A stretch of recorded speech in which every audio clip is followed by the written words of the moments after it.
బంగారాన్ని విడిపించి ఆ రోజు ఆన్లైన్ రేటుకే మేము కొంటాం. Sharma gold company. నమస్తే, నేను Keshav. Welcome to Suman TV. ఆంధ్రప్రదేశ్లో ఎన్నికల ఫలితాలు ఎవరికి అనుకూలంగా రాబోతున్నాయి, అలానే కొత్త ప్రభుత్వం ఎవరు ఏర్పాటు చేయబోతున్నారు, ఈ అంశంపైన దేశవ్యాప్తంగా ఉత్కంఠ నెలకొని ఉన్నటువంటి పరిస్థితి. అలానే అనేక సర్వేలు వస్తున్నాయి, ఎవరి అభిప్రాయాలు వాళ్ళు చెప్తున్నారు. ఇక రాజకీయ పార్టీలు ఎవరికి వారే ధీమా వ్యక్తం చేస్తున్నారు. వాస్తవానికి గ్రౌండ్ రిపోర్ట్ ఏ విధంగా ఉంది? గత ఎన్నికల అంచనాలతో పోల్చి చూసినప్పుడు కేకే సర్వే సంస్థ ఇచ్చినటువంటి డేటా కొంతవరకు యాక్యురేట్గా వచ్చింది అనేటువంటి అభిప్రాయం. అలానే ఆ సంస్థ ఇచ్చినటువంటి డేటా ఇప్పుడు ఉన్నటువంటి పరిస్థితుల్లో ప్రీ పోల్ సర్వేలో ఏ విధంగా ఉంది, ముఖ్యంగా జిల్లాల వారీగా ఏ జిల్లాలో ఎవరికి పట్టుంది, కూటమికి ఉన్నటువంటి గెలుపు అవకాశాలు ఏంటి, వైఎస్ఆర్సీపీ వేసుకున్నటువంటి అంచనాలు ఏంటి, ఈ అంశాలను విశ్లేషించేటువంటి ప్రయత్నం చేస్తుంది సుమన్ టీవీ. అందులో భాగంగానే కేకే మనతో ఉన్నారు. కేకేతో మాట్లాడదాం. కేకే సర్వీస్ ఫౌండర్ కేకే గారు, నమస్కారం. నమస్తే అండి. ఈస్ట్ గోదావరి జిల్లా, ఉమ్మడి తూర్పు గోదావరి జిల్లా గురించి మాట్లాడాల్సి వస్తే, అంటే దానిలో కూడా కొంత డీటెయిల్గా మనం చెప్పాల్సి వస్తే మీరు ఏమంటారు? మొత్తం 19 నియోజకవర్గాలు ఉన్నాయి. సో ఎవరెవరు కంటెస్ట్ చేస్తున్నారనేది మనం చూద్దాం. ఓవరాల్గా ఈ జిల్లా రిపోర్ట్ కేకే సర్వేస్ ఏంటి? అంటే మనం ఉమ్మడి మాట్లాడుకుంటున్నాం కాబట్టి సార్, ఉమ్మడి తూర్పుగోదావరి జిల్లా గురించి అంటే 19 నియోజకవర్గాలు ఉమ్మడిలో వస్తాయి కాబట్టి ఓవరాల్గా రాష్ట్ర వ్యాప్తంగా ఏదైనా జిల్లా గురించి క్యూరియాసిటీ ఎక్కువ ఉంటుంది, లేదా జనసేన కూటమి బలంగా కాంబినేషన్ వర్కౌట్ అవుతుందని, లేదా వర్కౌట్ అవ్వకుండా చేయాలని వైఎస్ఆర్సీపీ కానీ టోటల్గా మొత్తం అన్ని పార్టీలు కలిసికట్టుగా పనిచేసిన జిల్లా, ఇంట్రెస్ట్ ఉన్న జిల్లా ఏదంటే ఉమ్మడి జిల్లానే సార్. మీరు వీడియోస్ కూడా చూడండి, ఏ వీడియోకైనా ఉన్నటువంటి రీచ్ పక్కన పెడితే తూర్పుగోదావరికి ఉన్న జిల్లా అటెన్షన్ ఎక్కువ డ్రా కూడా చేస్తుంది ప్రజల వైపు నుంచి, అటు నాయకుల ఈస్ట్ గోదావరిలో వేవ్ ఎటుంటే అటు ఏదో గవర్నమెంట్ ఫామ్ అవుతుంది. అంటే మొత్తం ఉభయ గోదావరి జిల్లాలో ఎందుకంటే 15 + 19 34 నియోజకవర్గాలు ఎక్కువ గెలుచుకుంటే వాళ్ళకి అడ్వాంటేజ్ ఉంటుందని మనకు ఎక్కువ డేటా చెప్తుంది ప్రీవియస్. ఈస్ట్ గోదావరి జిల్లాకి అదే ప్రాధాన్యం ఉంది. ఇప్పుడు ఆంధ్రప్రదేశ్లోనే కాదు, ఉమ్మడి ఆంధ్రప్రదేశ్లో కూడా అత్యధిక నియోజకవర్గాలు, అత్యధిక జనాభా ఉన్నటువంటి జిల్లా ఇది. మొత్తం 19 నియోజకవర్గాలు ఉన్నాయి. ఈ 19 నియోజకవర్గాల్లో ఎవరెవరు బరిలో ఉన్నారు రెండు పార్టీల తరఫున, అంటే కూటమి తరఫున అలానే అధికార పార్టీ తరఫున ఒకసారి విశ్లేషించేటువంటి ప్రయత్నం చేద్దాం. తూర్పుగోదావరి జిల్లాలో మొత్తం 19 నియోజకవర్గాలు ఉన్నాయి. ముందుగా అందులో తుని నియోజకవర్గం నుంచి ప్రారంభిద్దాం. Dadisetti Raja present YSRCP MLA, sitting MLA, మంత్రి. సో ఇప్పుడు ఆయన మళ్ళీ తుని నియోజకవర్గం నుంచే బరిలో నిలుస్తున్నారు. అలానే యనమల దివ్య తెలుగుదేశం పార్టీ అభ్యర్థిగా కూటమి తరపున బరిలో నిలుస్తున్నారు. వాస్తవానికి తుని నియోజకవర్గం యనమల ఫ్యామిలీకి కంచుకోట అనే అభిప్రాయం ఉండేది. అయితే గత 2 ఎన్నికల్లో యనమల ఫ్యామిలీ ఇక్కడ ఓటమి పాలైనటువంటి పరిస్థితి. యనమల రామకృష్ణుడు ఇక్కడ నుంచి రిప్రజెంట్ చేశారు. గత 2 ఎన్నికల్లోనూ ఆయన సోదరుడు యనమల కృష్ణుడు పోటీ చేసి ఓటమి పాలైన పరిస్థితి. ఇప్పుడు ఆయనకు టికెట్ ఇవ్వలేదు కాబట్టి నెక్స్ట్ జనరేషన్ లీడర్షిప్ యనమల దివ్య రామకృష్ణుడు గారి కూతురికి టికెట్ ఇచ్చారు. అందుకనే యనమల రామకృష్ణుడి సోదరుడు వైసీపీలో కూడా జాయిన్ అయ్యారు. కాబట్టి ఇక్కడ ఈక్వేషన్ ఏ విధంగా ఉండబోతోంది? తూర్పుగోదావరి జిల్లాలో తొలి నియోజకవర్గం తుని అనుకుంటే నెక్స్ట్ మరో నియోజకవర్గంలో పరిస్థితి ఏ విధంగా ఉందో కూడా ఒకసారి చూద్దాం. మొత్తం 19 నియోజకవర్గాల్లో ప్రతిపాడు నియోజకవర్గం ఇక్కడ నుంచి చూస్తే వరుపుల ఫ్యామిలీనే పోటీలో ఉన్నటువంటి పరిస్థితి. ప్రజెంట్ వరుపుల సుబ్బారావు వైఎస్ఆర్సీపీ నుంచి ఎమ్మెల్యేగా ఉన్నటువంటి నాయకుడు, మళ్ళీ ఆయనే బరిలో దిగుతున్నారు. ఇక తెలుగుదేశం కూటమి నుంచి వరుపుల సత్యప్రభ బరిలో నిలుస్తున్నారు. తెలుగుదేశం పార్టీ తరఫున అభ్యర్థిగా నిలబడుతున్నారు, కూటమి మద్దతు కలిగినటువంటి అభ్యర్థి. ఇక మరో నియోజకవర్గం ఇదే ఉమ్మడి తూర్పుగోదావరి జిల్లాలో పరిశీలించి చూస్తే కనుక పిఠాపురం నియోజకవర్గం అత్యంత కీలకమైనటువంటి నియోజకవర్గం. ఇది దేశవ్యాప్తంగా అటెన్షన్ తీసుకొచ్చిన నియోజకవర్గం. దీనికి ప్రధానమైనటువంటి కారణం జనసేన అధినేత పవన్ కళ్యాణ్ జనసేన పార్టీ తరఫున పిఠాపురంలో బరిలోకి నిలవడం. ఇక వంగ గీత వైఎస్ఆర్సీపీ నుంచి ఇక్కడ పోటీ చేస్తున్నారు. వంగ గీత గతంలో పిఠాపురం నుంచి 2009లో ఎమ్మెల్యేగా గెలిచారు. ప్రస్తుతం కాకినాడ ఎంపీగా ఉన్నారు.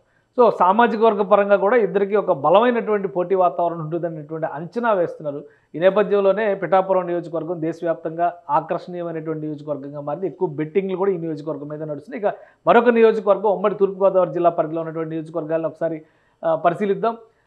అనపర్తి నియోజకవర్గం. ఈ నియోజకవర్గం ఉమ్మడి అభ్యర్థిగా మిత్రపక్షం బీజేపీకి వెళ్ళినటువంటి నియోజకవర్గం ఇది. ఇక్కడ చివరి నిమిషం వరకు నాటకీయ పరిణామాలు జరిగినాయి. నల్లమిల్లి రామకృష్ణారెడ్డి ఫైనల్గా తెలుగుదేశం నేత, ఆయన బీజేపీలో చేరి బీజేపీ గుర్తు మీద అనపర్తి నుంచి బరిలో ఉన్నారు. అంతకు ముందర శివకృష్ణరాజుకి ఇచ్చారు బీజేపీ అభ్యర్థిగా, తర్వాత ఉపసంహరించుకున్నారు. ఇక doctor Suryanarayana Reddy sitting MLA, YSRCP నాయకుడిగా ఆయన ఉన్నారు. ఇక మరొక నియోజకవర్గం మనం చూస్తే కనుక కాకినాడ అర్బన్ నియోజకవర్గం, రాష్ట్ర వ్యాప్తంగా ఆసక్తి ఉన్నటువంటి నియోజకవర్గం. ఇక్కడ నుంచి ద్వారంపూడి చంద్రశేఖర్ రెడ్డి వైఎస్ఆర్సీపీ నుంచి సిట్టింగ్ ఎమ్మెల్యేగా ఉన్నటువంటి నాయకుడు. అయితే పవన్ కళ్యాణ్ వర్సెస్ ద్వారంపూడి చంద్రశేఖర్ రెడ్డి ఇష్యూ వచ్చిన ప్రతిసారి కూడా హైలైట్స్లో నిలిచినటువంటి నియోజకవర్గం. ఇక్కడ నుంచి తెలుగుదేశం పార్టీ అభ్యర్థిగా వనమాడి వెంకటేశ్వరరావు పోటీ చేస్తున్నారు. కొండబాబు అంటారు ఈయన్ని. ఆయన తెలుగుదేశం పార్టీ నుంచి కూటమి అభ్యర్థిగా బరిలో నిలుస్తున్నారు. ఇది అర్బన్ నియోజకవర్గంలో ఉన్నటువంటి ఫ్యాక్టర్. ఇక మరొక నియోజకవర్గం పరిస్థితి కూడా చూద్దాం.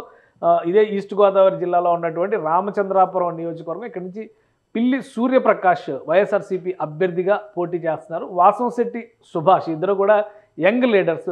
పిల్లి సుభాష్ చంద్రబోస్ ఫ్యామిలీ నుంచి నెక్స్ట్ జనరేషన్ లీడర్గా సూర్యప్రకాష్ బరిలో నిలుస్తున్నారు. ఇక్కడ యాక్చువల్గా అయితే సిట్టింగ్ ఎమ్మెల్యేగా ఉన్నటువంటి వ్యక్తిని ఆయన నియోజకవర్గాన్ని మార్చారు. వాసంశెట్టి సుభాష్ తెలుగుదేశం పార్టీ అభ్యర్థిగా ఇక్కడ బరిలో నిలుస్తారు. ఇది రామచంద్రాపురం రికార్డ్ అయితే నెక్స్ట్ నియోజకవర్గాన్ని కూడా మనం చూద్దాం.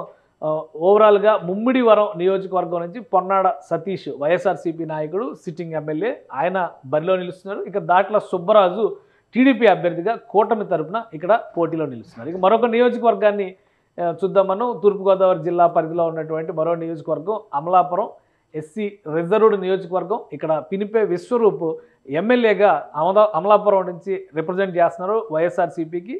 ప్రస్తుతం మళ్ళీ ఆయనే సిట్టింగ్ ఎమ్మెల్యే వైఎస్ఆర్సీపీ అభ్యర్థిగా బరిలో నిలుస్తున్నారు. ఇది వాస్తవానికి జనసేనకు వెళ్తుందని అందరూ అనుకున్నారు, కానీ ఫైనల్గా తెలుగుదేశం పార్టీకి వచ్చింది. ఆ తెలుగుదేశం పార్టీ ఐతాబత్తుల ఆనందరావుని ఇక్కడ బరిలో నిలిపింది ఉమ్మడి ఈస్ట్ గోదావరి నియోజకవర్గాలు. ఇక మరొక ముఖ్యమైన నియోజకవర్గం రాజోలు నియోజకవర్గం గత ఎన్నికల్లో 2019లో జనసేన పార్టీ గెలిచినటువంటి ఒకే ఒక్క సీటు. అయితే సిట్టింగ్ ఎమ్మెల్యేకి సీటు ఇవ్వకుండా సిట్టింగ్ ఎమ్మెల్యే స్థానాన్ని మార్చి గొల్లపల్లి సూర్యారావు గత ఎన్నికల్లో ప్రత్యర్థిగా నిలబడినటువంటి తెలుగుదేశం పార్టీ నుంచి నిలబడినటువంటి గొల్లపల్లి సూర్యారావు ఇప్పుడు వైసీపీలో చేరారు. ఆయన అభ్యర్థిగా ఉన్నారు. ఇక జనసేన పార్టీ వదిలేసి వెళ్ళిపోయినటువంటి రాపాక వరప్రసాద్ సిట్టింగ్ ఎమ్మెల్యేకి ఈ జనసేన పార్టీలో రీప్లేస్మెంట్గా దేవవరప్రసాద్ బరిలో నిలుస్తున్నారు, మాజీ ఐఏఎస్ అధికారి. ఇది కూడా ఎస్సీ రిజర్వ్డ్ నియోజకవర్గం. ఇక మరొక నియోజకవర్గాన్ని ఉమ్మడి తూర్పుగోదావరి జిల్లా పరిధిలో చూస్తే కనుక పి గన్నవరం నియోజకవర్గం మరొక ఎస్సీ రిజర్వ్డ్ నియోజకవర్గం ఉభయ గోదావరి జిల్లా పరిధిలో ఉన్నటువంటిది. ఇక్కడ విపర్తి వేణుగోపాల్ వైఎస్ఆర్సీపీ నాయకుడిగా సిట్టింగ్ ఎమ్మెల్యేగా ఉన్నారు. మరొకసారి ఆయనే బరిలో నిలుస్తున్నారు. ఇక్కడ పి గన్నవరం నుంచి గిడ్డి సత్యనారాయణ జనసేన పార్టీ అభ్యర్థిగా బరిలో నిలుస్తున్నారు. ఇది కూడా ఒక టఫ్ సీటు, రిజర్వ్డ్ సీటుగా చూడాల్సి ఉంటుంది. మరొక నియోజకవర్గాన్ని కూడా మనం పరిశీలిద్దాం. కొత్తపేట నియోజకవర్గానికి సంబంధించి చిర్ల జగ్గిరెడ్డి సిట్టింగ్ ఎమ్మెల్యే వైఎస్ఆర్సీపీ నాయకుడు. అక్కడి నుంచి బండారు సత్యానందరావు పాత ప్రత్యర్థులే మరొకసారి తలపడుతున్నారు. ఇది కొత్తపేటకి సంబంధించినటువంటి అంశం. ఇంకా మరొక నియోజకవర్గాన్ని మనం చూద్దాం. మండపేట నియోజకవర్గానికి సంబంధించి Vegulla Jogeswara Rao sitting MLA Telugu Desam party అభ్యర్థిగా మరొకసారి ఆయనే బరిలో నిలుస్తున్నారు కూటమి తరపు నుంచి. ఇక వైఎస్ఆర్సీపీ నుంచి తోట త్రిమూర్తులు బరిలో నిలుస్తున్నారు. గత ఎన్నికల ముందర ఒక కేసుకు సంబంధించి కొంత జంజాటాన్ని ఎదుర్కొన్నటువంటి నాయకుడు. మరి ప్రజాభిప్రాయం ఏ విధంగా ఉంటుందో చూడాలి. ఇది మండపేటకి సంబంధించినటువంటి పిక్చర్. ఇక మరొక నియోజకవర్గాన్ని ఉమ్మడి తూర్పుగోదావరి జిల్లా పరిధిలో పరిశీలించేటువంటి ప్రయత్నం చేద్దాం. రాజానగరం నియోజకవర్గం జనసేన పార్టీ అభ్యర్థి ఇక్కడ బత్తుల బలరామకృష్ణ బరిలో నిలుస్తున్నారు. జక్కంపూడి ఫ్యామిలీ నుంచి సిట్టింగ్ ఎమ్మెల్యే జక్కంపూడి రాజా మరొకసారి తన అదృష్టాన్ని పరీక్షించుకోబోతున్నారు. బత్తుల బలరామకృష్ణ జనసేన పార్టీ అనౌన్స్ చేసినటువంటి మొదటి లిస్టులో ఉన్నటువంటి నాయకుడు. సో అక్కడ ప్రజాభిప్రాయం ఏ విధంగా ఉంటుందనేది కూడా ఇక్కడ ఆసక్తికరంగా ఉన్నటువంటిది. రాజమండ్రి పార్లమెంటరీ స్థానం పరిధిలో ఉన్నటువంటి అసెంబ్లీ నియోజకవర్గం ఇది. ఇక మరొక నియోజకవర్గం ఉమ్మడి తూర్పుగోదావరి జిల్లా పరిధిలో చూస్తే కనుక రాజమండ్రి అర్బన్. ఇక్కడ అభ్యర్థులు మారినటువంటి పరిస్థితి. వాస్తవానికి గత ఎన్నికల్లో ఈ తెలుగుదేశం పార్టీ సీటు ఆదిరెడ్డి భవానీ గెలిచింది. ఇప్పుడు ఆమె భర్త ఆదిరెడ్డి వాసు తెలుగుదేశం పార్టీ తరఫున కూటమి అభ్యర్థిగా బరిలో నిలుస్తున్నారు. ఇక మార్గాని భరత్ రాజమండ్రి ఎంపీగా ఉన్నటువంటి వ్యక్తి రాజమండ్రి అర్బన్లో అసెంబ్లీకి వైఎస్ఆర్సీపీ తరఫున బరిలో నిలుస్తున్నారు. ఇది కూడా ఆసక్తికరమైనటువంటి కంటెస్ట్ కింద మనం చూడాల్సి ఉంది. ఇక మరొక నియోజకవర్గం ఉమ్మడి తూర్పుగోదావరి జిల్లా పరిధిలో చూస్తే కనుక రాజమండ్రి రూరల్ నియోజకవర్గం. ఇక్కడ already sitting MLA Telugu Desam party నాయకుడు గోరంట్ల బుచ్చయ్య చౌదరి సీనియర్ లీడరు. మళ్ళీ ఆయనే గోరంట్ల బుచ్చయ్య చౌదరి రూరల్ నుంచి కంటెస్ట్ చేస్తున్నాడు. మంత్రి చెల్లుబోయిన వేణుగోపాల్ కృష్ణ తన నియోజకవర్గం మార్చుకుని రాజమండ్రి రూరల్ నుంచి ఈసారి బరిలో దిగారు. సో ఈయనకి ఏ విధంగా వీళ్ళిద్దరి మధ్య పోటీ ఏ విధంగా ఉండబోతుంది అనేది కూడా ఇప్పుడు ఆసక్తికరంగా మారినటువంటి అంశం. ఇక మరొక నియోజకవర్గాన్ని అంటే ఓవరాల్గా ఉన్నటువంటి 19 నియోజకవర్గాల్లో జగ్గంపేట నియోజకవర్గం. ఇది కూడా కీలకమైనటువంటి నియోజకవర్గం. తోట నరసింహం వర్సెస్ జ్యోతుల నెహ్రూ కాపు సామాజిక వర్గానికి సంబంధించినటువంటి కీలకమైన నేతలు. జ్యోతుల నెహ్రూ తెలుగుదేశం పార్టీ నుంచి కూటమి అభ్యర్థిగా బరిలో నిలుస్తున్నారు. ఇటువైపు చూస్తే కనుక తోట నరసింహం వైఎస్ఆర్సీపీ నుంచి బరిలో నిలుస్తున్నారు. ఇది ఓవరాల్గా మొత్తం 19 నియోజకవర్గాల్లో ఉమ్మడి తూర్పుగోదావరి జిల్లా పరిధిలో ఉన్నటువంటి మరొక నియోజకవర్గం, ఒక రిజర్వ్డ్ నియోజకవర్గం, ఎస్టీ రిజర్వ్డ్ నియోజకవర్గం ఉంది, రంపచోడవరం నియోజకవర్గం. వాస్తవానికి ఇది జిల్లాల బదలాయింపులో భాగంగా అరకు పార్లమెంటరీ స్థానంలోకి వెళ్ళినటువంటి నియోజకవర్గం. కానీ ఉమ్మడి తూర్పుగోదావరి జిల్లాలో ఉన్నటువంటి నియోజకవర్గం. ఇక్కడ సిట్టింగ్ ఎమ్మెల్యేగా నాగులపల్లి ధనలక్ష్మి మరొకసారి వైఎస్ఆర్సీపీ నుంచి బరిలో దిగుతున్నారు. మిర్యాల శిరీష టీడీపీ నుంచి కూటమి అభ్యర్థిగా బరిలో నిలుస్తున్నారు. సో ఇది కూడా ఒక ఆసక్తికరమైనటువంటి పోటీ. ఆమె ఒక అంగన్వాడీ టీచర్కి కూటమి పోటీ చేసేటువంటి అవకాశం కల్పించింది. ఆల్రెడీ సిట్టింగ్ ఎమ్మెల్యేకి సంబంధించి కొన్ని ఆరోపణలు ఉన్నాయి. అనంతబాబు ఎమ్మెల్సీ ఇష్యూ సంబంధించి ఆమె కూడా ఆరోపణలు ఎదుర్కొన్నారు. సో ఇక్కడ ప్రజాభిప్రాయం ఏ విధంగా ఉంటుందనేది మనం చూడాల్సింది. ఇది మొత్తం 19 నియోజకవర్గాలకు సంబంధించినటువంటి ట్రాక్ రికార్డ్. కేకే, ఇప్పుడు మీరు ఏం చెప్తారు? గత ఎలక్షన్స్లో చూస్తే అప్పుడు ఎలా ఉంది? మీరు చేసినటువంటి ప్రీపోల్ సర్వేకి సంబంధించి ఉమ్మడి తూర్పుగోదావరి జిల్లా మరొకసారి డిసైడింగ్ ఫ్యాక్టర్ అయితే ఎలా ఉన్నాయి మీ అంచనాలు? అంటే ప్రీపోల్ మనం చేసినప్పుడు అంటే లాస్ట్ ఎలక్షన్స్లో ఆబ్వియస్లీ మెజారిటీ స్థానాలు వైఎస్ఆర్సీపీ కైవసం చేసుకుంది సార్. ప్రీపోల్లో మనం తూర్పుగోదావరి వరకు చెప్పింది సార్. మొత్తం 19 నియోజకవర్గాల్లో 13 ఖచ్చితంగా కూటమి గెలుచుకుంటుంది అనేది చెప్పాను సార్. ఒక్క నియోజకవర్గం మాత్రమే వైఎస్ఆర్సీపీ కాన్ఫిడెంట్గా గెలుచుకునే నియోజకవర్గం ఉందని, మిగతా 5 నియోజకవర్గాలు అంటే 19లో మిగతా 5 నియోజకవర్గాలు నువ్వా నేను అనుకున్నది టఫ్ ఫైట్ ఉంది. ఇది ఏది చెప్పలేమని ఇప్పటికి కూడా కాన్ఫిడెంట్గా చెప్పగలిగేదంటే ఒకసారి ఆలోచించే బేరీ చేస్తాం కదా సార్. దాంట్లో మనీ ఫ్యాక్టర్ కానీ, క్యాండిడేట్లు కానీ, క్యాస్ట్ ఈక్వేషన్స్ కానీ, లేకపోతే ఓట్ బ్యాంకింగ్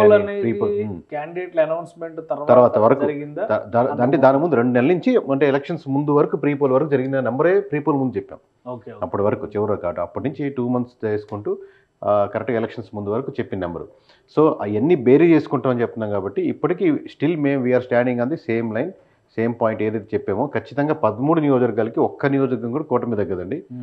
ఇప్పుడు ఒకటి మీద పెంచుకుంటుందా, ఇంకోటి పెంచుకుంటుందా, 2 పెంచుకుంటుందా, 3 పెంచుకుంటుందా, ఈ 5లో ఎన్ని తీసుకుంటుంది అనేది మన పోస్ట్ పోల్ June 1 సాయంత్రం 5 గంటలకి పబ్లిక్గా చెప్పాలి.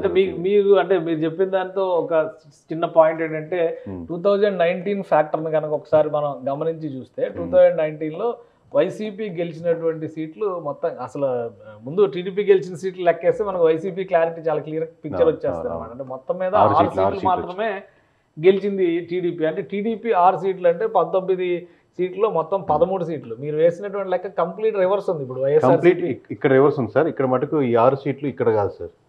ఓకే, ఇది కాదు. ఎందుకు అంత వన్ సైడెడ్ గా ఎందుకు చెప్తున్నారు? ఇప్పుడు చాలా డౌట్స్ ఉన్నాయి. అంటే చూసే ప్రేక్షకులకు కూడా కొన్ని సందేహాలు ఉన్నాయి. అసలు కేకే సర్వే ఎందుకు చేశారు, మరి ఇంత వన్ సైడెడ్ ఫిగర్స్ ఎందుకు చెప్తున్నారు? అసలు కేకే సర్వేస్ మనం ఫస్ట్ నుంచి డే 1 నుంచి ఫాలో అయ్యేకి అందరికీ తెలుసు సార్. లాస్ట్ టైం ఫాలో అయిన వాళ్ళకి ఇది ప్రజలను ఉద్ధరించేదానికో లేదా ప్రజలు యూట్యూబ్ కోసం చేసింది కాదు. మనం ఇక్కడ కొంతమంది ఎమ్మెల్యేలు అప్రోచ్ అయ్యి సార్ మనం విలేజ్ వారీ రిపోర్ట్ ఇస్తామండి లేదా మండల వారి రిపోర్ట్ ఇస్తామండి అని చెప్పి, అంటే ఇప్పుడంటే బ్రాండింగ్ ఉంది కాబట్టి కేకే సర్వీస్ అని తెలుసు, ఫస్ట్ నుంచి చెప్తున్నాను. సో అప్రోచ్ సో మాకు విలేజ్ వారి రిపోర్ట్ ఇవ్వండి అంటే విలేజ్ వారి రిపోర్ట్ ఇచ్చినప్పుడు ఆ విలేజ్ వారి రిపోర్ట్ డీటెయిల్గా ఇచ్చి దాంట్లో ఈ 15 విలేజ్లు మీకు టైట్గా ఉందండి, వైసీపీ వాళ్ళకి ఇచ్చినా టీడీపీ వాళ్ళకి ఇచ్చినా మా క్లయింట్ గెలవాలని ఉద్దేశం 100% ఇచ్చేస్తాం. ఈ 15 విలేజ్లు మీకు డిఫరెన్స్ కలెక్ట్ చేసుకుంటే తెలుస్తారండి, ఈ మండలంలో వీక్ ఉన్నారు, ఈ మండలంలో బాగున్నారంటాం. At the same time village వారీగా రిపోర్ట్ ఇచ్చినప్పుడు ఆ అమౌంట్తో చుట్టుపక్కల నియోజకవర్గాలు కూడా శాంప్లింగ్స్ తీసుకోవడం జరుగుతుంది. ఎందుకంటే మనం బ్రాండింగ్ చేయాలంటే 175 నియోజకవర్గాలు చేయాలి, కానీ మాకు ఈ జిల్లాలో ఈ 4-5 ఆర్డర్లు వచ్చాయి కాబట్టి ఈ 4-5 వాటి గురించి మేము చెప్పగలం, మిగతా వాటి గురించి మాకు ఐడియా లేదంటే ఒప్పుకోరు కదా. సో తక్కువ శాంపుల్స్ అయినా ఒక శాంపిల్ తీసుకోవాలంటే కూడా ఎక్స్పెండిచర్ ఆబ్వియస్లీ. అందుకే ఇప్పుడు నాకు అదే పెద్ద ఆశ్చర్యం ఏంటంటే ఎవరైనా ఇప్పుడు మీరు యూట్యూబ్స్లో బయట చూసేవాళ్ళు వీళ్ళు గెలిచేస్తారు వాళ్ళు గెలిచేస్తారని చెప్తారు. అఫ్కోర్స్ మామూలుగా ఇప్పుడు మనకు టిఫిన్ షాప్లో తినేది బాగుందో లేదో చెప్పొచ్చు, మనకు చేయాల్సిన రావడం అవసరం లేదు. సో అట్లాగే జనరల్గా అంచిన మూడ్ని లేకపోతే ఓట్ బ్యాంకింగ్ని కూర్చొని కుల సమీకరణాలు ఈ ఊర్లో ఎంతమంది ఉన్నారని ఇక్కడ కూర్చొని కూడా చెప్పొచ్చు. సో మనది ఆ సెక్షన్ కాదు కాబట్టి ప్రొఫెషనల్గా చేసుకుంటున్నాం కాబట్టి ఇది ఉంటుంది. దాంట్లో బయటపడ్డవి ఇలా పబ్లిక్కి మనకు ఆ బ్రాండింగ్ ఇమేజ్ కూడా పెంచుకోవాలి కాబట్టి ఓపెన్గా చెప్తున్నాం, డిస్కస్ చేస్తున్నాం. వీళ్ళు గెలవాలని వీళ్ళు ఓడాలని 100% మాకు ఎటువంటి దాని మీద ఆసక్తి లేదు. వీళ్ళు గెలిస్తే అద్భుతాలు చేస్తారు, వీళ్ళు ఓడిపోతే అమ్మో అని బాధపడాల్సిన అవసరం మాకు లేదు. కానీ అంటే ఒకటి ఇక్కడ ఇప్పుడు ఉన్నటువంటి సీట్ల సినారియోని చూస్తే కనుక మొత్తం ఈ 10 సీట్లలో 3 సీట్లు జనసేన పార్టీకి వెళ్ళిపోయినాయి. ఇక్కడ చూస్తే ఇందులో ఉన్నటువంటి 9 సీట్లలో జనసేన పార్టీకి 3 సీట్లే, మరొక 3 సీట్లు జనసేన పార్టీకి వెళ్ళినట్లు లెక్క. అంటే జనసేన ప్లస్ బీజేపీ కలుపుకొని చూస్తే కనుక మనకి అంటే మొత్తం 6 సీట్లు. మీరు చెప్పిన లెక్క ప్రకారం చూస్తే కూడా 19 సీట్లో 6 సీట్లు మిత్రపక్షాలకు ఇచ్చేసింది తెలుగుదేశం పార్టీ. అంటే 13 సీట్లో తెలుగుదేశం పార్టీ కంటెస్ట్ చేస్తుంది. తెలుగుదేశం పార్టీ కంటెస్ట్ చేస్తున్న 13 సీట్లు గెలిచేస్తుంది అనేటువంటి అభిప్రాయం. నేను చెప్పిన 13 సీట్లు కూటమికే సార్. కూటమి ఓవరాల్ టీడీపీ అనే సీట్. జనసేన 5 సీట్లలో పోటీ చేస్తుంది, బీజేపీ 1 సీట్లో పోటీ చేస్తుంది. అప్పుడు అలాంటప్పుడు ఈ లెక్కలు అంటే ఓటు ట్రాన్స్ఫర్మేషన్ అనేది ప్రాపర్గా జరగలేదు. పైగా ఇప్పుడు మీరు చెప్పిన లెక్క చూస్తే కనుక ఒకే ఒక నియోజకవర్గం అనపర్తిని ఒక ఉదాహరణగా తీసుకొని చూద్దాం. చివరి నిమిషం వరకు అభ్యర్థి ఎవరు, ఏ పార్టీకి ఆ సీట్ వెళ్తుంది అనేటువంటి దాని క్లారిటీ లేదు. ఇప్పుడు ఫస్ట్ సపోజ్ ఇక్కడ టీడీపీ పోటీ చేస్తుంది సార్. ఓకే, మనం ఓపెన్గా కూడా ఇంతకుముందు డిస్కస్ చేసాం. ఇప్పుడు ఈ కన్ఫర్మ్ సీట్లు ప్లస్ ఇది ఒకటి తీసుకుందాం అనుకోండి సార్. ఇక్కడ అలా అని చెప్పి అట్ ది సేమ్ టైం ఇక్కడ టీడీపీ పోటీ చేస్తుందా, బీజేపీ పోటీ చేస్తుందా? మినిస్టర్ ఆల్రెడీ చాలా స్ట్రాంగ్ పర్సన్ అనేటువంటి అభిప్రాయం ఉంది. కాన్స్టిట్యున్సీలో యనమల ఫ్యామిలీ వీక్ అయింది, ఎందుకంటే యనమల కృష్ణుడు బయటకు వచ్చేసి. సో నిన్న మొన్నటి వరకు అసలు యనమల రామకృష్ణ ఉన్నదే ఆయన అనేటువంటి అభిప్రాయం. స్ట్రాంగ్ నెట్వర్క్ ఉంది మామూలుగా, ఆయన ఓట్ బ్యాంక్ టర్న్ చేసుకోవడం కానీ, ఫ్యామిలీ నుంచి వాళ్ళు వస్తున్నారు కాబట్టి ఎప్పటి నుంచో. సో వాళ్ళ నెట్వర్క్ ఉంది. ఫర్ ఎగ్జాంపుల్ తీసుకుందాం, ఇదనే కాదు. సో ఇక్కడ టీడీపీ పోటీ చేస్తుందా, వైసీపీ పోటీ చేస్తుందా, బీజేపీ పోటీ చేస్తుందా, జనసేన పోటీ చేస్తుంది సార్. తూర్పుగోదావరి జిల్లాలో కూటమి కంప్లీట్గా 99% ఓట్ బ్యాంకింగ్, 100%లో 99% ట్రాన్స్ఫర్ అయింది సార్. ఏ ఓట్ బ్యాంకింగ్ అయితే ఎక్స్పెక్ట్ చేసుకొని వాళ్ళు కూటమి కట్టారో అది ద బెస్ట్ ఫిగర్స్ మీకు రాష్ట్రం మొత్తం మీద తూర్పుగోదావరి జిల్లాలో కనబడుతుంది. ఓకే, అసలు కూటమిలో సఖ్యత లేదు, మేనిఫెస్టోలో ఫోటో లేదు, బీజేపీ సరైనటువంటి రీతిలో సహకరించలేదు, ఇట్లాంటి విమర్శలన్నీ వస్తున్నాయి. మోడీ గారు వచ్చి సభ పెట్టింది కూడా కేవలం అటు నర్సాపురం జిల్లా, నర్సాపురం ఎక్స్పెక్ట్ చేశారు. ఓన్లీ ఇటు పార్లమెంట్ పరిధిలో చూస్తే కనుక రాజమండ్రి పార్లమెంట్ అంటే తూర్పుగోదావరి జిల్లా పరిధిలో ఒక సభ జరిగింది అంతే కదా, క్యాంపెయిన్ జరిగింది. సో ఇంత పర్ఫెక్ట్ గా ఓట్ ట్రాన్స్ఫర్ అయింది మనం చెప్పడానికి క్లారిటీ ఏంటి, ఏముంది? ఒకటి సార్, మేము మాకు క్లారిటీ ఏంటంటే విలేజ్ వారీగా తీసుకుంటుంటాం కదా సార్. ఓవరాల్గా విలేజ్ వారీగా తీసుకున్నప్పుడు మళ్ళీ మన పోస్ట్ పోల్ మెయిన్ జరిగినప్పుడు ప్రీ పోల్కి పోస్ట్ పోల్కి మారిందని ఎలా చేస్తామంటే మండలంలో 2 విలేజ్లు తీసుకుంటాం. తీసుకొని ఇంతకుముందు ఆ ఎమ్మెల్యే గారికి ఇచ్చిన రిపోర్ట్లో కరెక్ట్గా ఉందా లేదని వెరిఫై చేసుకుంటాం. లేదు 10% వేరియన్స్ ఉంది అనుకోండి, దాని అప్లైస్ టు మండలం, దాని అప్లైస్ టు 4 మండలాలు, దాని అప్లైస్ టు నియోజకవర్గం వస్తే మాకు ఒక నెంబర్ వస్తుంది. పోస్ట్ పోల్ అంటే మేము చేసేది ఎగ్జిట్ పోల్ కింద రాదు. ఎగ్జిట్ అంటే బయటకు వచ్చేటప్పుడు చేసేది. సో టెక్నికల్ ఇది రాంగ్. సో పోస్ట్ పోల్ మనం 4 రోజులు 5 రోజులు టైం తీసుకునే చేస్తాం ఆబ్వియస్గా అది. సో ఆ విధంగా చుట్టుపక్కల నియోజకవర్గాలు మనం చేసినాయి, దాని ఈక్వేషన్స్గా ఉన్న నియోజకవర్గాలు తక్కువ శాంపుల్స్లో టైట్ ఫైట్లో ఉన్నాయి చేసుకుంటూ వెళ్తున్నాం. సో ఇలా బయటపడుతుంది. కాదు జనాలకు అర్థమయ్యేటట్టు లాంగ్వేజ్లో చెప్పాలి అంటే ఓవరాల్ కూటమి గెలుపు ఇక్కడ జగన్మోహన్ రెడ్డి గారు కూటమికి అందిస్తున్నటువంటి గెలుపు ఓవరాల్గా. అంటే ఏ ఫ్యాక్టర్ మార్చినా మిస్టేక్స్ వల్ల ఇప్పుడు లాస్ట్ టైము కూడా ఒక ఆబ్వియస్లీ కూటమి అంటే టీడీపీ వద్దనుకున్న ఫ్యాక్టర్ ఉంది. But at the same time 50% Jaganmohan Reddy గారు కూడా ఒక ఛాన్స్ ఇద్దామని ఒక ఫ్యాక్టర్ 50% అటు ఇటు బ్యాలెన్స్డ్ ఫ్యాక్టర్. అంటే మీరు ఈ నెంబర్స్ని అర్థమెటిక్లో డివైడ్ చేస్తే మాకు నెంబర్స్లో బ్యాలెన్స్ కనబడుతుంది. ఎమోషనల్ని మనం అర్థమెటిక్లో కన్వర్ట్ చేసుకోవాలి కాబట్టి డేటా సైన్స్లో. ఇప్పుడు వచ్చేసరికి మనం చంద్రబాబు కూడా ఒక ఛాన్స్ ఇవ్వాలి అన్న ఛాన్స్ కాదు, ఎక్కువ నో అనుకునే ఛాన్సెస్ ఎక్కువ పడుతున్నాయి. దట్ డజంట్ మీన్ దట్ అట్లనే వైఎస్ఆర్సీపీకి లేవని కాదు. 40%, 30% ఖచ్చితంగా మాకు వైఎస్ఆర్సీపీ కావాలనుకునే వ్యక్తులు కూడా ఉన్నారు. బట్ ఈ మెజారిటీ మీకు 50 నుంచి 60కి వెళ్ళిపోయినప్పుడు ఇలాంటి జిల్లాల్లో అందులో కాపు ఓట్ బ్యాంకింగ్ బలంగా ఉన్నప్పుడు ఇంకా ఎక్కువ ఫ్యాక్టర్స్ దాని మీద. అంటే ఆ యాంగిల్లో చూస్తే ఇక్కడ పిఠాపురంలో పవన్ కళ్యాణ్ పోటీ చేయడం అనేది ఈస్ట్ గోదావరి జిల్లాలో ఒక బలమైనటువంటి చేంజ్ కి, లేదంటే మీరు చెప్పినటువంటి నంబర్ కి 13 అని చెప్తున్నారు మీరు కదా, 13 కూటమికి కన్ఫర్మ్ గా వస్తాయి. కన్ఫర్మ్ ఒక్క సీటు కూడా 10,000 మెజారిటీ అని ఒక లెక్క చెప్పారు. అట్లాంటి మెజారిటీ సీట్లే సార్. మీకు ఇంకా మెజారిటీ గురించి అడుగుతున్నారు కాబట్టి సార్, జగన్మోహన్ రెడ్డి మెజారిటీ కంటే కూడా రాష్ట్ర వ్యాప్తంగా దాదాపుగా 10 నియోజకవర్గాల్లో మెజారిటీ కూటమికి ఎక్కువ ఉంటాయి. అంటే మెజారిటీ గురించి పాయింట్ వచ్చింది. జగన్మోహన్ రెడ్డి మెజారిటీ మీ నెంబర్ తీసుకుంటారు, ఆయనకంటే 10 మంది మెజారిటీలు ఎక్కువ ఉండేవాళ్ళు ఉంటారు మినిమం. పవన్ కళ్యాణ్ పరిస్థితి ఏంటి? అదే ఇంకా అక్కడ డిస్కస్ చేసుకోవాల్సిన అవసరం లేదు సార్. మామూలుగా కాకపోతే మేము పబ్లిక్గా ఇంకా చెప్పడం కుదరట్లేదు. కాదు మినిమం నెంబర్ చెప్పుకుంటాం కాబట్టి మినిమం 30,000 చెప్తున్నాం సార్. ఓకే, సో అంటే ఈ ఫ్యాక్టర్ మిగతా ఈ జిల్లాలో ఉన్నటువంటి 10 నియోజకవర్గాలు లేదా 19 నియోజకవర్గాలు లేదా పార్లమెంటరీ పరిధిలో ఉన్నటువంటి 7 నియోజకవర్గాల్లో ఉంటుంది. మా జిల్లా 100% ఉంటుంది. మేము ఇంకా ఇనిషియల్గా వాళ్ళు ఎవరైనా అడిగినా మేము సజెస్ట్ చేసింది అంటే యాక్చువల్లీ భీమవరమే సజెస్ట్ చేసాం సార్. ఇనిషియల్గా మా సజెషన్ ఏంటంటే ఏది కరెక్ట్ రైట్ సీట్ అంటే, ఎందుకంటే వేరే సామాజిక వర్గాలు బలంగా ఉన్న నియోజకవర్గాలు, రాజులు కానీ క్షత్రియులు వేరే ఉన్నటువంటి దాంట్లోకి వెళ్తే మీరు ఆ ఫ్యాక్టర్స్ ఇంకా వేరే నియోజకవర్గాలకి ఎఫెక్ట్ పడుతుంది. ఆల్రెడీ మీ ఓట్ బ్యాంకింగ్ మీకే ఉన్నప్పుడు మనతో కూర్చుంటున్నాం కదా, వాళ్ళతో కాకుండా ఇప్పుడు మనం వేరే వాళ్ళతో కమ్యూనికేట్ అయితే అడ్వాంటేజ్ ఉన్నట్టు అయింది. బట్ పిఠాపురం ఇంకా సేఫ్ జోన్, అంటే ఆయన తిరగడానికి వేరే దగ్గర తిరుగుతుంటారు, అక్కడ టైం ఎక్కువ స్పెండ్ చేయలేదు కాబట్టి అది ఎంచుకున్నారు. But Pithapuram obviously safe zone sir. So మీరు ఫైనల్గా అంటే ఇప్పుడు ఈ 13 నియోజకవర్గాలు అనేటువంటి ఫ్యాక్టర్ అంతా కూడా ప్రీ పోల్లో వచ్చినటువంటిది. Pre poll post poll consider చేసుకొని చెప్తున్నాం సార్. బట్ పోస్ట్ పోల్ అనేది పోస్ట్ పోల్ అదే పోస్ట్ పోల్లో లేదా ఈ ఓటింగ్ డే రోజు జరిగినటువంటి పరిణామాలు వీటన్నిటిని దృష్టిలో పెట్టుకొని చూస్తే ఫైనల్ నంబరు స్టిల్ అదే ఉందా మీరు చెప్తున్నటువంటి? 100% ఒక్క స్టెప్ కూడా తగ్గేది లేదు సార్ 13లో. మీకు మొత్తం 19లో సార్ ఇక్కడ రాస్తుందండి 19లో ఇప్పుడు మనం 13 అన్నాం. ఓకే 1 5 టఫ్ ఫైట్లు కదా సార్. ఈ 5లో 1 గెలుచుకుంటుందా 2 గెలుచుకుంటుందా అంతే సార్ డిస్కషన్.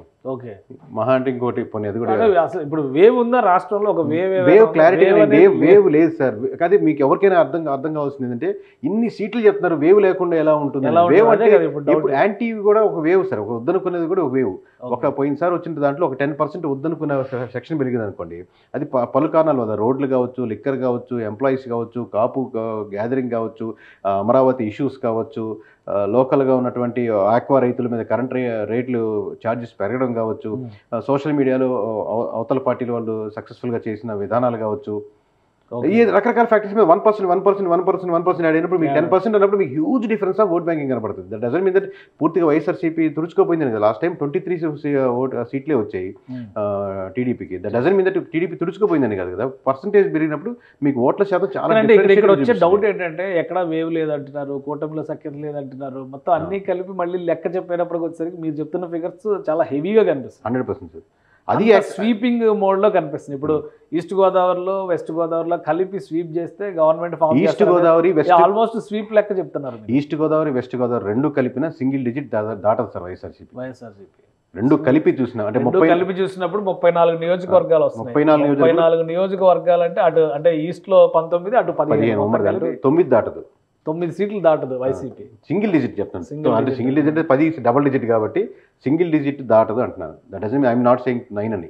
సో అంటే మీరు ఇంకొక ప్రశ్న ఒక్క క్లారిటీ ఇవ్వండి. నేను అడగండి. ఇప్పుడు 13 లెక్క చెప్పారు కదా, 13 ఓకే వదిలేస్తున్నాం, 5 కూడా వదిలేస్తున్నాం, ఈ ఒకటే ఏంటిది? కన్ఫర్మ్ గా వచ్చే సీట్ ఎక్కడ ఏ సీట్ వస్తుంది? అదే సార్ ఒకటి చెప్తాను సార్. మామూలుగా 1 5వ తారీఖు అది ఉంచుతాం సార్. అది కూడా డేటా అప్పుడే క్లారిటీ ఇస్తాం సార్. కన్ఫర్మ్ చెప్పేస్తాం కదా సార్. మనం కూటమి గెలిచిన నంబర్ మాత్రం చెప్తున్నారు, ఎవరు ఎక్కడ ఎలా వస్తారు ఆ నెంబర్ మాత్రం. ఇప్పుడు టఫ్ ఫైట్ లో ఉన్నటువంటి వేరియేషన్ అంటే ఎన్ని ఓట్ల మార్జిన్ విషయంలో మీరు టఫ్ ఫైట్ లో ఇప్పుడు ఈ అది సార్ ఈ టఫ్ ఫైట్ అని ఒక 5000 ఉన్నాయి సార్. మామూలుగా 5000 అటు ఇటుగా ఉన్నాయి. 1000 అంటే అది 4000 కావచ్చు. ఇప్పుడు ఈ 5 కూడా మెజారిటీ సెక్షన్స్ 10,000 దాటేస్తున్నాయి సార్. మీకు రేపు పొద్దున్న రిజల్ట్స్ తర్వాత చూస్తుంటే 13 నియోజకవర్గాల్లో 1-2 సీట్లు అయితే మిగతా 10,000 దాటిన ఉంటాయి మొత్తం ఓవరాల్గా. రిజల్ట్స్ మీరు వెరిఫై చేసుకోండి. మనం 97 వస్తుందని చెప్పాం కదా కూటమికి. మీరు టాప్ 10 మెజారిటీలు తీసుకోండి, ఎక్సెల్లో డివైడ్ చేసుకొని ఫిల్టర్ చేసుకొని టాప్ 100 పెట్టుకోండి. టాప్ 100 నియోజకవర్గాల్లో 5-10 సీట్లు కూడా వైఎస్ఆర్సీపీ సీట్లు ఉండవు. టాప్ 100 మెజారిటీ ఫిల్టర్గా చేసుకుంటే. Okay right. థ్యాంక్ యూ కేకే.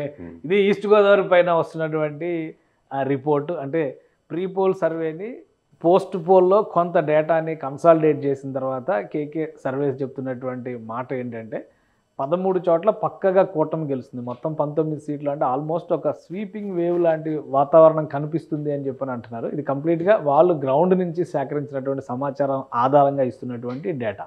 అలానే రాష్ట్రంలో ఏం జరగబోతోంది, ఏ జిల్లాలో ఎవరిది పైచేయి కాబోతుంది అనేటువంటి అంశం పైన సామాన్య ప్రజానేకం నుంచి రాజకీయ నాయకుల వరకు ప్రతి ఒక్కరిలో ఒక ఆసక్తి ఉంది. కాబట్టి దానికి సంబంధించినటువంటి విశ్లేషణను అందించేటువంటి ప్రయత్నం మాత్రం సుమన్ టీవీ చేస్తుంది.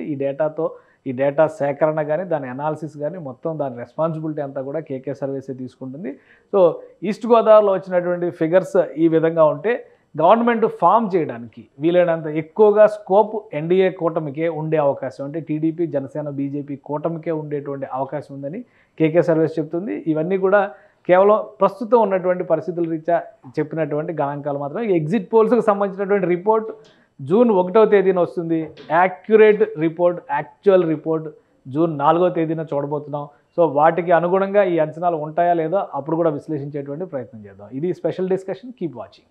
సుమన్ టీవీలో మీ పర్సనల్ అండ్ బిజినెస్ ప్రమోషన్స్ కోసం కింది నెంబర్కి కాంటాక్ట్ చేయండి.